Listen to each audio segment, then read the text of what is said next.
Well, this is Still River Radio, and this is the old guy. And we're here, it's about the beginning part of October, and the leaves have changed, though it hasn't got cold yet. It hasn't really got cold yet. High 60s during the day, 45 to 50 at night. Good sleeping weather.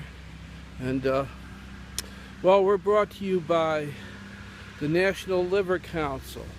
Yes, liver, the forgotten meat. Research has shown that liver can improve your eyesight and your muscle tone, believe it or not. So liver once a week will keep you on your feet.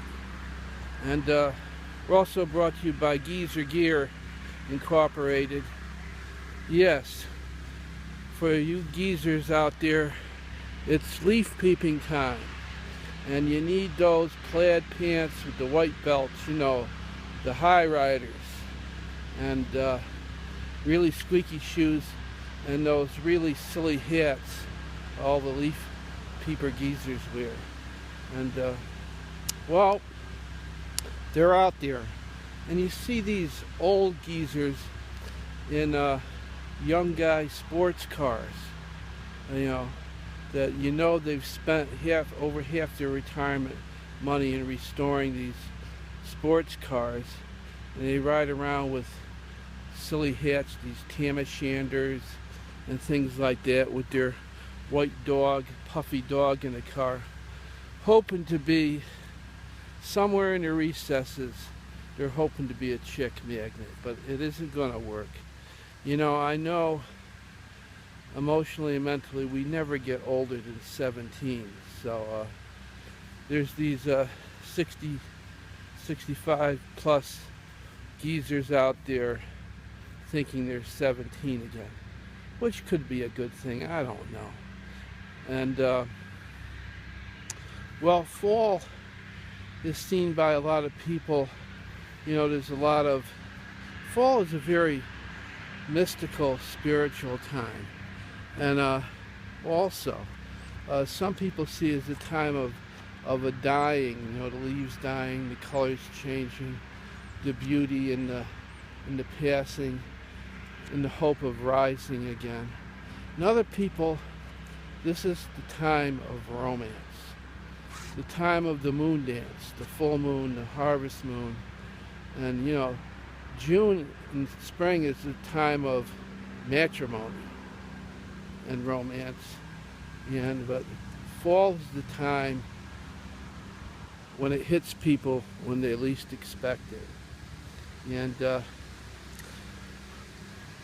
Margaret Leahy, she's about 40, 42 now, and she runs a little gift shop outside of Still River. She's Irish, and she runs an Irish gift shop. It's called All Things Irish.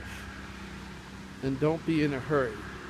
And she grew up most of her life till she was like 20 in Ireland, raised by her grandmother.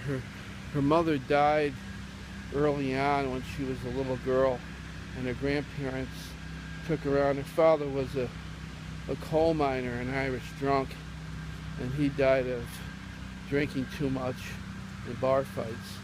And she was like from another age. She wasn't the social networking type. Matter of fact, somebody tried to give her an iPad, and she used it as a cutting board.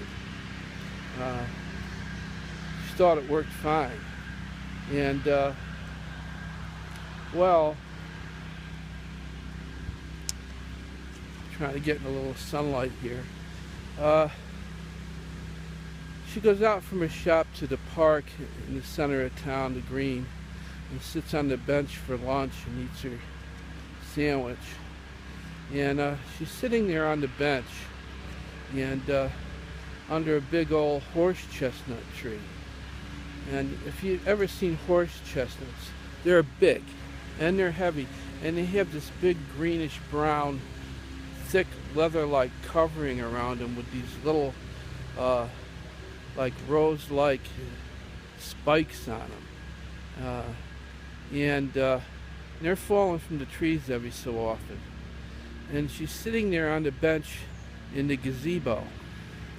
And there's a myth about gazebos that if you're sitting alone in the gazebo, it means you're going to find a partner soon. You're going to find a mate's going to come.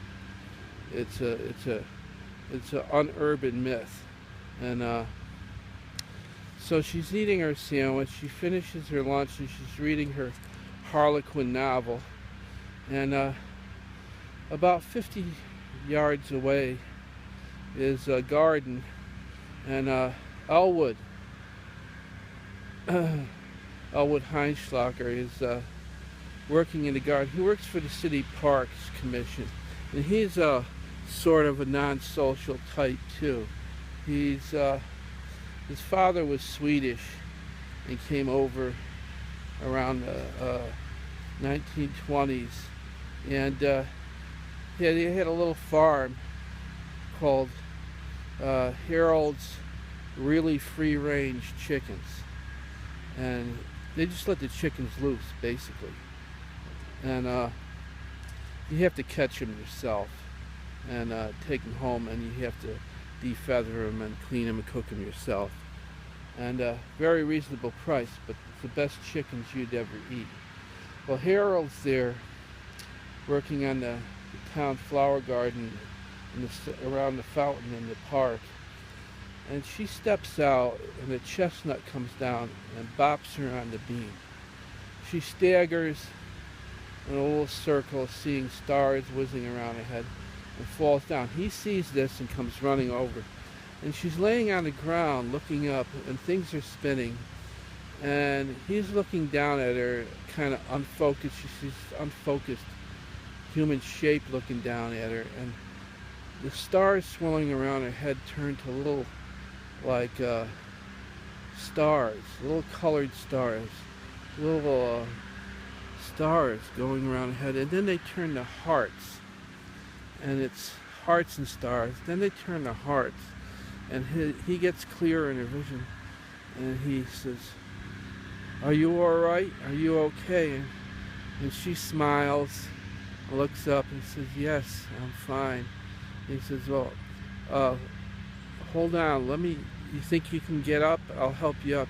And she reaches her arm up, and he kind of pulls her up and grabs her behind her shoulder and pulls her up. And she stands, and she's kind of woozy, and they're walking around in a little circle like I am. And she seems to be all right. He says, "You want to go over to the coffee shop and have a coffee? A good cup of coffee will definitely clear and straighten out your head." And she goes, "Yes." And they go over to the coffee shop, and that started the coffee shop trip every day during the weekdays. And 6 months later, they tied the knot. So much for social networking. This is natural social networking, I guess. And this is Still River Radio. It's fall.